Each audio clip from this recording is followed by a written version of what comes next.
Assalamualaikum warahmatullahi wabarakatuh. Baik, di sini saya akan membawakan tugas yaitu menjelaskan suatu obat tentang farmakodinamiknya, farmakokinetik, dan biotransformasi. Di sini saya akan mengambil obat paracetamol.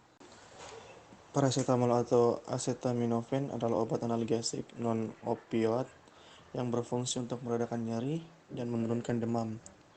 Nyeri yang dapat diatasi dengan paracetamol adalah nyeri ringan sampai sedang. Paracetamol dapat digunakan pada beberapa keluhan seperti nyeri kepala, nyeri otot, artritis, nyeri punggung, nyeri pada gigi, dan demam. Paracetamol tersedia dalam bentuk sediaan oral, intravena, dan rektal. Berikut adalah rumus struktur paracetamol. Untuk rumus kimianya itu C8H9NO2. Nama kimianya parahidroksiacetanilida. Berat molekulnya 151,163 gram per mol.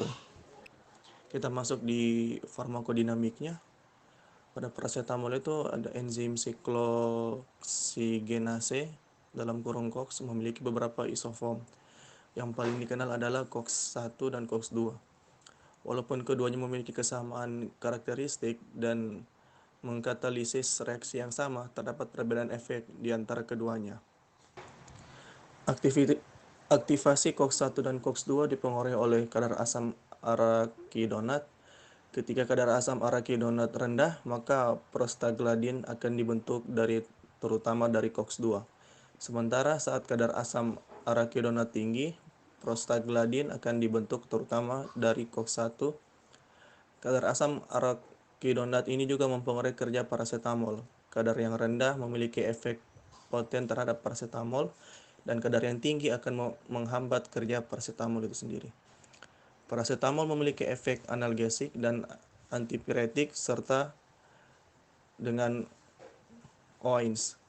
Sebagai analgesik, paracetamol menghambat prostaglandin dengan cara berperan sebagai substrat dalam siklus peroksidase enzim COX-1 dan COX-2 dan menghambat peroksinitrit yang merupakan aktivator enzim COX. Sebagai antipiretik, paracetamol menghambat peningkatan konsentrasi prostaglandin di sistem saraf pusat dan cairan cerebrospinal yang disebabkan oleh pirogen. Selanjutnya kita masuk di farmakokinetik. Untuk farmakokinetik paracetamol sendiri ada dibagi beberapa tahap. Farmakokinetik paracetamol cukup baik dengan bioavailabilitas yang tinggi. Yang pertama itu ada absorpsi. Paracetamol diabsorpsi dengan baik di usus halus melalui transport pasif pada pemberian oral. Pemberian dengan makanan akan sedikit memperlambat absorpsi paracetamol. Pada pemberian melalui rektum terdapat variasi konsentrasi puncak di plasma dan waktu yang dibutuhkan untuk mencapai konsentrasi puncak di plasma lebih lama. Yang kedua, distribusi. Setelah pemberian oral, konsentrasi puncak pada plasma akan dicapai dalam waktu 10-60 menit pada tablet biasa dan 60-120 menit untuk tablet lepas lambat. Konsentrasi rata-rata di plasma adalah 2,1 mikrogram per mili dalam 6 jam dan kadarnya hanya dideteksi dalam jumlah kecil setelah 8 jam. Paracetamol memiliki waktu paruh 1-3 jam. Paracetamol memiliki bioavailabilitas yang tinggi. Sekitar 25% paracetamol dalam darah diikat oleh protein. Selanjutnya ada metabolisme. Metabolisme paracetamol terutama berada di hati melalui progres glukuronidasi dan sulfasi menjadi konjugat non-toksik. Sebagian kecil paracetamol juga dioksidasi melalui enzim sitokrom P450 menjadi metabolit toksik berupa N-asetil pibenzo quinon imin (NAPQI). Pada kondisi normal, NAPQI akan dikonjugasi oleh glutathione menjadi sistein dan konjugat asam merkapturat.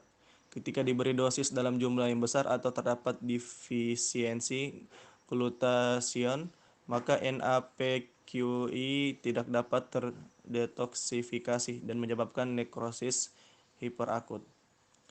Tahap selanjutnya ada eliminasi. Sekitar 85% paracetamol diekskresi dalam bentuk terkonjugasi dan bebas melalui urin dalam waktu 24 jam. Pada paracetamol oral, ekskresi melalui renal berlangsung dalam laju 0,16 sampai 0,2 mili per menit per kilogram. Eliminasi ini akan berkurang pada individu berusia lebih dari 65 tahun atau dengan gangguan ginjal. Selanjutnya kita masuk di biotransformasi.